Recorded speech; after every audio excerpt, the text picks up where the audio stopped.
ஸ்ரீ ஆஸ்ட்ரோவிஸ் நேயர் அனைவருக்கும் இனிய குரோதி வருட தமிழ் புத்தாண்டு நல்வாழ்த்துக்கள். தமிழ் வருடங்கள் 60 இருக்கு. அதுல சோபக்கிருது வருடம் முடிந்து 38வது வருடமான குரோதி வருடம் ஆரம்பமாகுது. தமிழ் வருடங்கள் 60ம் எந்தெந்த வருடம் எப்படி இருக்கும்னு நம்மளுடைய முன்னோர்கள் சொல்லி வச்சிருக்காங்க. குரோதி வருடம் எப்படி இருக்கும்னா, குரோதி வருடம் பேர்லயே இருக்கு குரோதி. குரோதி வருடத்துல கொள்ளையர்கள் அதிகமாவாங்க, களவுகள் அதிகமாகும், மக்கள் கொள்ளையர்களை கண்டு அச்சப்படுவாங்க. குரோதி வருடத்தோட அரசன் செவ்வாயா இருக்கிறதுனால வாகன விபத்துகள் ஏற்படும். தரை வழியாகவும் ஆகாய வழியாகவும் நீர் வழியாகவும் வாகன விபத்துகள் ஏற்படும். கடல் கொள்ளைகள் நடக்கும். உலகத்துல சில இடங்கள்ல பட்டினியால மக்கள் அவதிப்படுவாங்க. போர் அபாயங்களும் ஏற்படுமா. அரசு ஆள்பவர்களுக்கு நோய் நொடி வந்து அவதிப்படுவார்களாம்.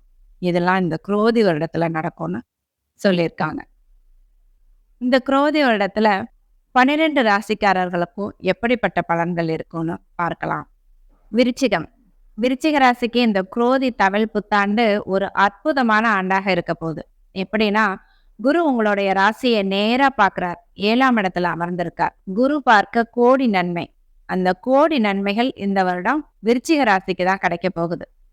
குருவோட பார்வை நேரா விருச்சிக ராசி மேல, விருச்சிக ராசிக்காரர்கள் மேல விழுது. நீங்க ரொம்ப பிரைட்டாக போறீங்க. உங்களுடைய அந்தஸ்து, கௌரவம், மதிப்பு, மரியாதை, உடல்நலம், ஆரோக்கியம், மனசு எல்லாமே சூப்பரா இருக்க போகுது. நீங்க போன பக்கமெல்லாம் உங்களுக்கு மரியாதை அதிகமாகும். உங்களுடைய மதிப்பு கூடும். நீங்க ஒரு செல்வாக்கான மனிதரா இருக்க போறீங்க இந்த வருடமெல்லாம். நீங்க நினைச்சதெல்லாம் நடக்கும். உங்கள் உடல் ஆரோக்கியமா இருக்கும். இதுவரைக்கும் 6ஆம் இடத்துல இருந்த குரு உங்களுக்கு உடல்நல குறைகளை ஏற்படுத்திட்டு இருந்தார். உங்களுடைய ஆரோக்கியத்தை கெடுத்துட்டு இருந்தார். அதெல்லாம் இந்த வருடம் உங்களுக்கு நிவர்த்தி ஆயிடும். அதெல்லாம் தீர்ந்துடும். நோய்கள் தீர்ற அமைப்பு. நாள்பட்ட நோயால் அவதிப்படுறவங்க கூட இந்த வருடம் நல்லா இருக்க போறீங்க. அதுக்கு ஒரு சரியான ட்ரீட்மெண்ட் கிடைச்சு நோயோட அவஸ்தையிலிருந்து மீள போறீங்க. குடும்பத்துல சுப நிகழ்ச்சிகள் ஏற்படும். திருமணத்திற்கு இந்த ஆண்டு மிக அற்புதமான ஆண்டு. நல்ல வரன் கிடைக்கும். உங்களுக்கு மனசுக்கு பிடிச்ச வரன் கிடைக்கும். உங்களுடைய வாழ்க்கை துணையோட ஒற்றுமையா இருப்பீங்க. உங்களுடைய வாழ்க்கை துணைக்கு உங்களால நன்மைகள் கிடைக்கும். உங்களுடைய வாழ்க்கை துணைக்கு நன்மைகள் நடக்கும். இதுவரைக்கும் பிரிஞ்சிருந்தவங்க, குடும்பத்தை விட்டு பிரிஞ்சிருந்தவங்க, வெளியூர்ல இருந்தவங்க, இவங்கெல்லாம் கூட ஒன்று சேர்ற காலம் இந்த வருடம். இந்த குரோதி வருடம் விருச்சிக ராசிக்காரர்களுக்கு ரொம்ப நல்ல ஆண்டாக ஆரம்பிக்குது. சனி 4ஆம் இடத்துல இருக்கார். சனி 4ஆம் இடத்துல இருக்கிறது அர்த்தாஷ்டம சனி. அதாவது அஷ்டம சனியோட பாதி கஷ்டங்களை கொடுக்கிற ஒரு இடம். அந்த சனி கொடுக்கிற கஷ்டங்களை எல்லாம் தெரிய விடாம குரு உங்களை காப்பாத்துவார். இந்த வருடம் போன வருடம் இருந்த கஷ்டமெல்லாம் இருக்காது. போன வருடம் இருந்த அலைச்சல்கள்லாம் இருக்காது உங்களுக்கு. போன வருடம் இருந்த மன கசப்புகள், மன போராட்டங்கள், மன கஷ்டங்கள் இதெல்லாம் இந்த வருடம் இருக்காது. கண்டிப்பா இந்த வருடம் எல்லாமே உங்களுக்கு ஒரு சந்தோஷம், நிம்மதி, மகிழ்ச்சி, இதுதான் எல்லாமே பாசிட்டிவ் தான். குரு உங்களுடைய ராசியை பார்த்துட்டாலே ஒரு பாசிட்டிவ் வைப்ரேஷன் உங்களுக்கு வந்துடும்.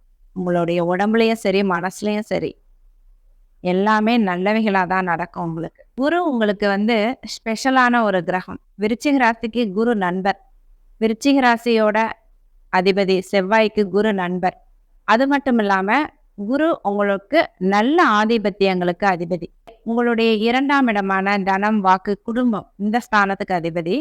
உங்களுடைய 5ஆம் இடமான அதிர்ஷ்டஸ்தானம், புத்திரஸ்தானம், பூர்வ புண்ணியஸ்தானம் இந்த ஸ்தானத்துக்கும் குரு அதிபதி. அப்படிப்பட்ட குரு உங்களுடைய ராசியை பார்க்கறது, இந்த அமைப்புகள் எல்லாமே உங்களுக்கு நல்லபடியா கிடைக்கிற அமைப்பு. உங்களுடைய குடும்பஸ்தானம் நல்லா இருக்க போகுது. உங்களுக்கு வர பண வரவு நல்லா இருக்க போகுது. உங்களுடைய வாக்கு பலிக்க போகுது. உங்களுடைய குழந்தைகள் நல்லா இருக்க போறாங்க. உங்களுக்கு அதிர்ஷ்டம் கிடைக்க போகுது.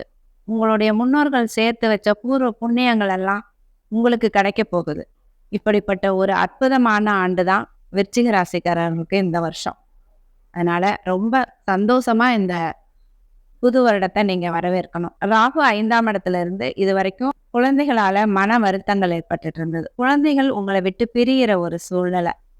படிப்புக்காக பிரிஞ்சிருக்கலாம், திருமணமாகி பிரிஞ்சிருக்கலாம், இல்ல சண்டை போட்டு கூட பிரிஞ்சிருக்கலாம். அதெல்லாம் வந்து இந்த வருடம் உங்களுக்கு மாறப்போகுது. ஏன்னா 5ஆம் அதிபதி இது வரைக்கும் 6ஆம் இடத்துல மறைஞ்சிருந்தார் போன வருடம். இப்போ வந்து 7ஆம் இடத்துல ஒரு நல்ல இடத்துல இருக்க போறான்.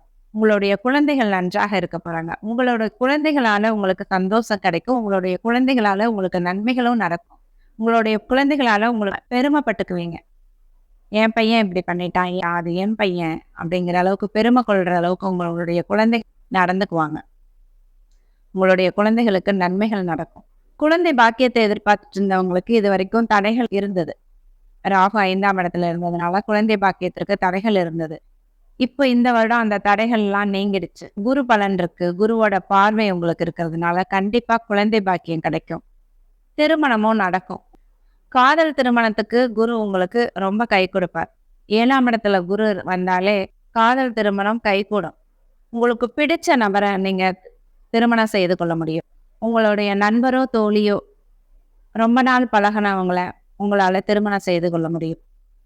7ஆம் இடத்துல இருக்கிற குரு அறிமுகமானவங்களை திருமணம் செய்து கொள்ள பாக்கியத்தை கொடுப்பார். உங்களுடைய 11ஆம் இடமும் குருவோட பார்வையால சுபத்துவப்படுது. உங்களுக்கு உங்களுடைய தொழில் வியாபாரம் எல்லாமே உங்களுக்கு நல்லபடியா நடக்கும். நல்ல லாபம் கிடைக்கும். எதுலேயும் உங்களுக்கு வெற்றி கிடைக்கும். வெற்றி ஸ்தானமா ஆக்டிவேட் ஆயிருக்கு. 2வது திருமணத்துக்கு காத்துட்டு இருந்தவங்களுக்கு 2வது திருமணம் நடக்கும். உங்களுடைய முயற்சி ஸ்தானமும் நல்லா இருக்கு. எதை நினைச்சாலும் அதை முயற்சி செய்து பார்ப்பீங்க. அந்த காரியத்துல நீங்க வெற்றியும் அடைவீங்க. அதனால புகழும் அடைவீங்க. நீங்க நினைச்ச காரியமெல்லாம் ஜெயிக்கிற காலம் இந்த வருடம். இப்படி சொல்லிக்கிட்டே போகலாம். விருச்சிக ராசிக்காரர்களுக்கு இந்த வருடம் எல்லாமே பாசிட்டிவ் தான். No negative. ரொம்ப நல்லா இருக்கு. சனி சில அலைச்சல்களை கொடுப்பாரு, அவ்வளோதான். உங்களுக்கு வீடு வாகனம் வாங்கறதுக்கு தடைகளை கொடுத்துட்டு இருக்காரு சனி. இந்த வருடம் வீடு வாகனம் வாங்கறதுக்கு அவ்வளோ சரியான நேரம் இல்லை. அடுத்த வருடம் பார்த்துக்கலாம். குரோதி தமிழ் புத்தாண்டு விருச்சிக ராசிக்காரர்களுக்கு 70% நற்பலன்களை கொடுக்கும் ஒரு அற்புதமான ஆண்டாக அமைய போகுது. நீங்க இது வரைக்கும் ஸ்ரீ அஸ்ட்ரோவிஷன் சேனலை சப்ஸ்கிரைப் பண்ணலைன்னா சப்ஸ்கிரைப் பண்ணிக்கோங்க. பெல் பட்டனையும் அழுத்திக்கோங்க. லைக் பண்ணுங்க, கமெண்ட் பண்ணுங்க, ஷேர் பண்ணுங்க. நன்றி. வாழ்க வளமுடன்.